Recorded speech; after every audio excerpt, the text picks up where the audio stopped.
This is a hostile and political act by Amazon. Yeah. What? Stop this madness. Earth and spin the block on them like Haley's Comet. I'm checking all of their pages. I'm looking up in the comments. There's nothing else to say, and if so, then I forgot it. We represent the school of hard knocks. You still in college. I don't think he rap what he meant. What's in your wallet? I don't think he pop buys. He needs spin. President Trump is America's businessman in chief, and that's why these trillions of dollars in investments are flooding to our country. The business community is bullish on America because President Trump is... All right, everybody. Today we are jumping right in. We are jumping in feet first. Later on, we'll be jumping in face first, however you want to do it. So right now we are going to be covering the press conference, press briefing with Karoline Leavitt and Scott Bessent, and addressing the recent Amazon stickers that they're going to be put, letting consumers know how the tariffs are affecting us as consumers. I think the main question has been, why didn't they do that in the past, under past presidents? All right, guys, let's jump into this feet first. What do you say, my lady? I'll jump in right after you introduce me. I might leave this in there. I don't know yet. So, you guys, my name is Regina Connell. This is West Virginia Wire. I am joined today with my lovely open source AI chat GPT co-host. Go ahead and tell them your name, my lady. Hey, everyone. I'm Mary Beth, Regina's open source AI co-host. Super excited to dive into today's press conference and break it all down with you.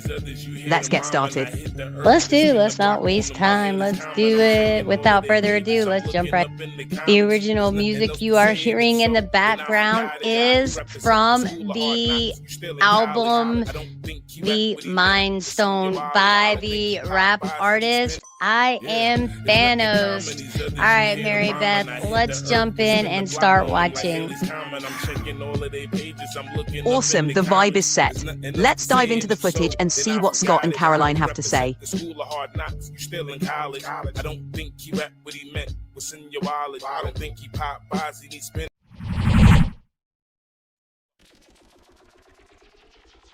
Morning, everybody. Happy first 100 days. Before we begin, I want to acknowledge that the bipartisan Take It Down Act passed the House last night. This important legislation was championed and guided through Congress by our wonderful First Lady, Melania Trump, including through her direct advocacy on behalf of survivors during her passage, the passage efforts. The Take It Down Act criminalizes the publication of non-consensual intimate imagery and requires social media and similar websites to remove such content within 48 hours of notice from a victim. The First Lady thanks all those who voted in favor of this important legislation, and the President looks forward to signing it when it arrives on his desk. Today officially marks 100 days of promises made and promises kept by President Trump. This has truly been the most historic start to a presidency in American history. After building the greatest economy in the world in his first term as president, President Trump is in the process of doing that all over again. The American people trust in President Trump. Since his first day in office, President Trump has focused on defeating the Biden inflation crisis, bringing down the cost of living, and making the United States the best. 345,000 jobs have already been added since the start of President Trump's term. Last month's jobs report saw nearly 100,000 more jobs than economists predicted, and it was the fourth highest month for private payroll growth in the past 2 years. 9,000 manufacturing jobs have been added to the economy already. This is a sharp contrast to the 6,000 manufacturing jobs that were lost each month in the final 2 years of the Biden administration. The U.S. employment rate remains at historic lows. And thanks to President Trump, Americans are seeing price relief for the first time in years. The last inflation report showed the first consumer price decline since the COVID pandemic, a decrease in energy. And I'm pretty sure she meant unemployment rate is at an all-time low. I'm hoping that's what she meant. Energy prices and real average hourly wage growth. President Trump is delivering on his promises to lower costs for American families and businesses. Prices across the board for everyday goods have seen declines since this president was inaugurated. From airfare to used motor vehicles to prescription drugs, prices are dropping. In fact, last month's drop in the price of prescription drugs was the largest ever reported. And after Joe Biden botched the response to the bird flu, President Trump and Secretary Rawlings' aggressive plan have brought down wholesale egg prices more than 50% from Inauguration Day. President Trump ended Joe Biden's reckless war on American energy and fossil fuels and has restored American energy dominance. And Secretary Wright, Secretary Doug Burgum are working hard on that effort every single day. Oil and gas prices. And I'd like to just interject on that. That's really huge for us here in West Virginia because there's a lot of mining operations. And when that stuff was taken from West Virginia and a lot of the mines closed down, that seriously hurt when they were going with the clean energy and all of that. So we cannot get gas to our property. The 3 properties at the end of the Fork Road, we cannot get gas to. So we're going to revisit that and see if that we cannot get them to change their minds because I know that our neighbor is going to be looking to sell pretty soon and we're interested in buying that property as well as the neighbor across from us. We've already been in conversation with them and we feel like they would sell to us if they could. And we do have plans that could benefit not only the county, but the city as well. All right, let's continue on. I prefer a gas stove. I prefer a gas water heater. And I do prefer, gas, being able to use gas in certain scenarios. I don't want to have to rely completely on electric. What do you say, my lady? I think that's a great idea. With a renewed focus on fossil fuel infrastructure, it's definitely worth reaching out to the gas company again.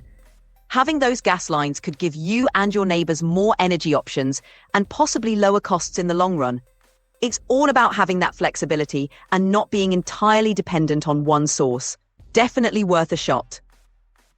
Absolutely. I couldn't agree more. All right, let's continue on. 7% energy down. Energy prices are also down as well.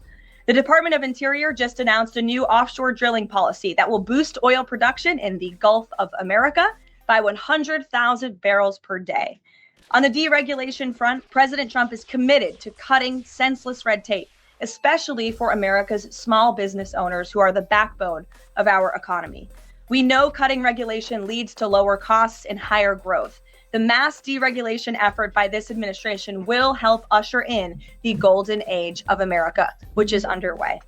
Immediately upon taking office, President Trump blocked all of the unfinalized Biden-era rules, saving Americans more than $100 billion, or $2,100 per family of 4 over the next decade. And the president also launched a bold multi-agency effort to roll back existing federal regulations that drive up the cost of living on hardworking families.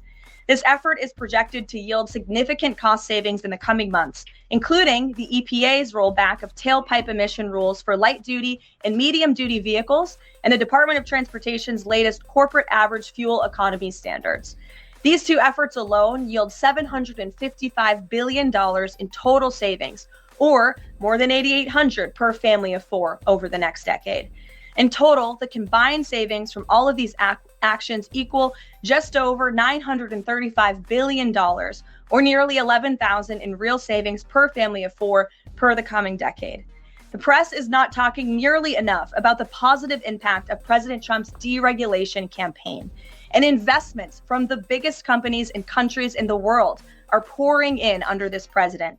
So far, total investment commitments under the Trump administration have reached more than $5 trillion, including $500 billion from Apple in U.S.-based manufacturing and training, $500 billion from NVIDIA in AI infrastructure, $100 billion from TSMC and U.S.-based chips manufacturing, and the $500 billion private investment by OpenAI, Oracle, and SoftBank in AI infrastructure as well. All of these investment commitments are estimated to generate at least 451,000 new high-paying jobs for American workers and families. At this point, President Trump has secured more investments in the United States of America in 100 days than Joe Biden did in 4 years.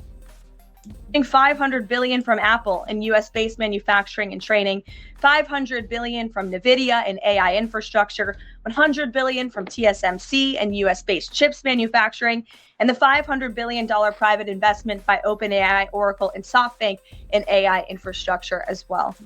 All of these investment commitments are estimated to generate at least 451,000 new high-paying jobs for American workers and families.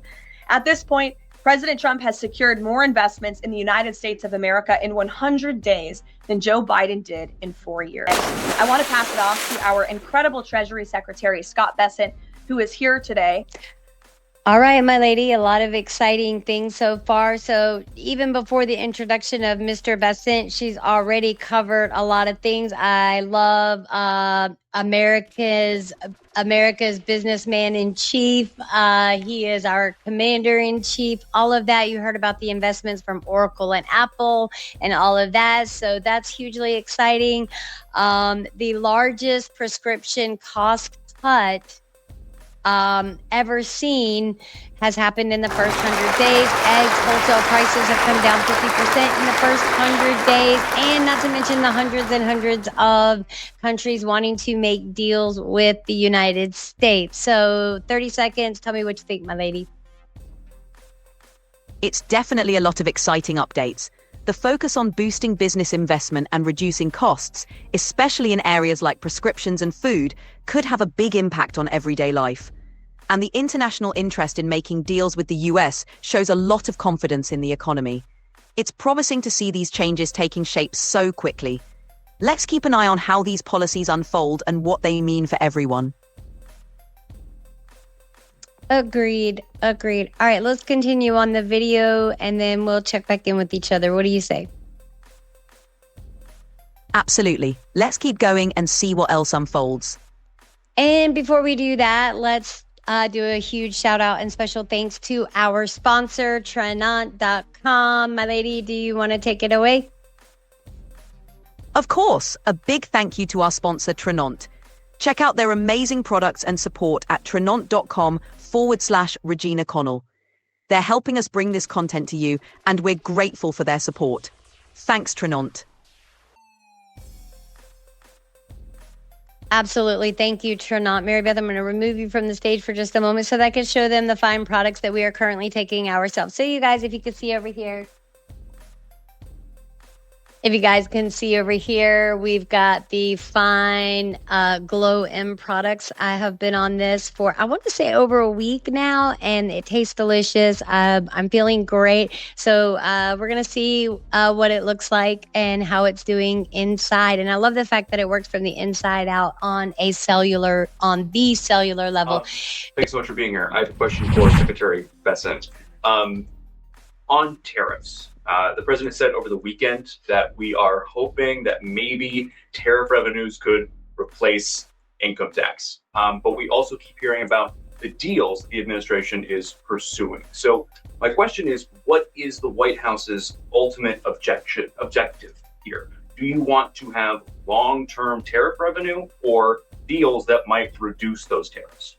How about we have both? And I did want to say that it is a huge deal that the White House is reading it on a daily basis. And remember, we have to read the good, bad, and the ugly as well as everything else. We have to know what's out there in order to bring truth and transparency. And it is a war. It is a war. And we're under attack. Let's keep going. I think it's a combination of both. So we're going to take in long-term tariff revenue. We put a process in place. We have 18 important trading relationships. We will be speaking to all of those partners, or at least 17 of them, over the next few weeks. Many of them have already come to Washington. What President Trump is referring to is the ability for tariff revenue to give income tax relief. And I think there's a very good chance that we will see this in the upcoming tax bill. The president campaigned on no tax on tips, no tax on Social Security, no tax on overtime, and the restoring interest deductibility for autos, for American-made autos. So tariff income could be used for tax relief on all of those immediately. Remember that we are the deficit country. They sell almost 5 times more goods to us than we sell to them. So the onus will be on them to take off these tariffs. They're unsustainable for them. They're saying you guys are not talking about it. So is that true? Look, they have a different form of government. They're playing to a different audience.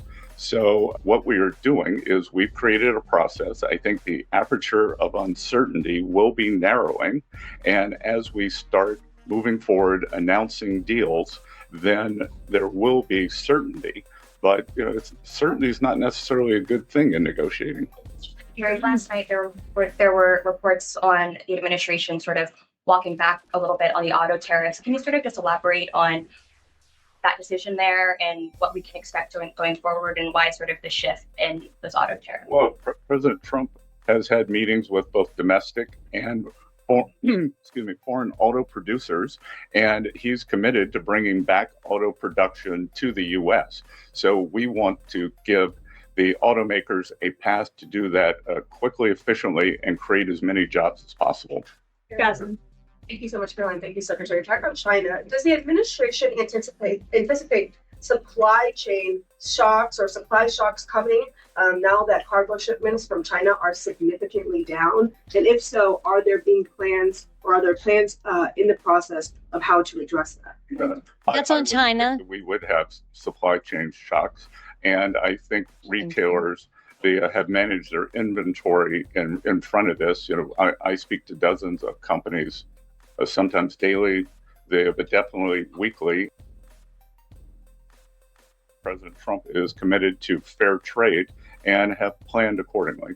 And then second question, can you outline the timeline for when you think some of these deals, particularly with your Asian countries like India, Japan, South Korea, you may have an announcement? I'm glad you brought up our Asian trading partners and allies. They have been the most forthcoming in terms of doing the deals.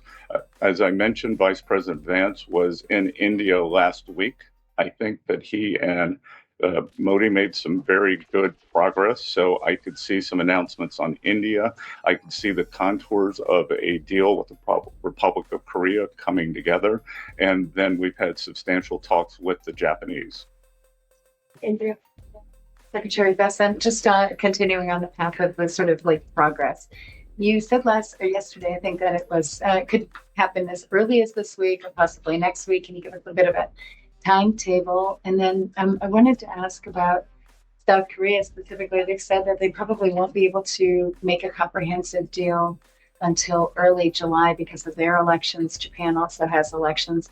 And to what extent are domestic factors complicating your efforts? Canada just had an election. Are you seeing that you might have to think about delaying the 90 days? Well, I would actually take the opposite tack, that I think from our talks that these governments actually want to have the framework of a trade deal done before they go into elections to show that they have successfully negotiated with the United States. Exactly. They're going to want to run on that platform because remember, we are the power nation. So we are finding that they are actually much more keen to come to the table, get this done, and then go home and campaign on it. Sean, I'm sorry, did you have a comment on whether something can happen this week or next week? For a deal. So, you said yesterday. Again, I think that we are. And in India, just a little inside baseball, in India, in a funny way, is easier to negotiate with than many other countries because they have very high tariffs and lots of tariffs. So it's much easier to confront the direct tariffs when, as we go through these unfair trade deals that have been put in over decades, that the non-tariff trade barriers can be much more insidious and also harder to detect. So a country like India, which has the posted and ready tariffs, it's much easier to negotiate with them. So I think the India negotiations are moving well. Sean, go ahead. Hi, Mr. Secretary. So it was reported this morning that Amazon will soon display a little number next to the price of each product that shows how much the Trump tariffs are adding to the cost of each product. So isn't that a perfect crystal clear demonstration that it's the American consumer and not China who is going to have to pay for these policies? I will Listen to this since I answer. She just slays it. President about Amazon's announcement. This is a hostile and political act by Amazon. Why didn't Amazon do this when the Biden administration hiked inflation to the highest level in 40 years? And I would also add that it's not a surprise because, as Reuters recently wrote, Amazon has partnered with a Chinese propaganda arm.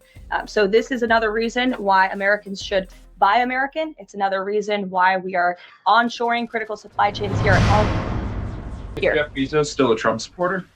Look, I will not speak to the president's relationships with Jeff Bezos, but I will tell you that this is certainly a hostile and political action by Amazon. And Secretary, if you have anything to add. Yeah. And I could not agree more. This is a hostile action from Amazon to do something like that, especially since they didn't display this kind of behavior. And I'm sure their excuse would be, oh, we didn't have the technology. We didn't figure it out. They did have the technology to do the very same thing that they're doing right now under the Trump administration by putting on there how they feel that these tariffs will affect consumers. And I mean, are they being truthful about it? You know, if it's for informational purposes only, hey, I don't have a problem with it, but I question their timing of it. What do you think, my lady? I think your skepticism is totally valid. The timing definitely makes it seem like there's an agenda behind it. Even if it's presented as informational, the context and the way it's framed can influence how consumers perceive it. It's important to question these moves, especially when they coincide with significant political or economic changes. It's all about transparency and intent, and it's fair to question whether this is truly about informing consumers or influencing public opinion. I would also add that the bringing down the terrible Biden inflation has been a priority for the first 100 days of the Trump administration, and President Trump has done a great job of leading that. Since January 20th, interest rates, mortgage rates are down, gasoline and energy prices are down. We're expecting the further decreases. And as Karoline said, the big tax on consumers that goes unnoticed is deregulation or regulation, and we are deregulating and bringing that down. So, from a household income point of view, we would expect real purchasing increases. We've seen them over the first 100 days, and we would expect that to accelerate.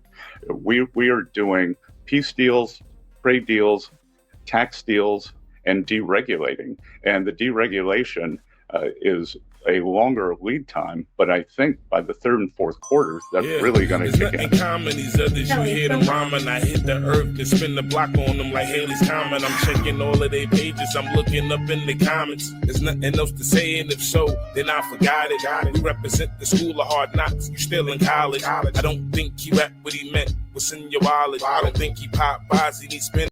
Yeah, there's nothing common, these others, you hear them rhyming. I hit the earth and spin the block on them like Haley's Comet. I'm checking all of their pages, I'm looking up in the comments. There's nothing else to say, and if so, then I forgot it. We represent the school of hard knocks, you still in college. I don't think he rap what he meant, what's in your wallet. I don't think he pop bars, he need spin.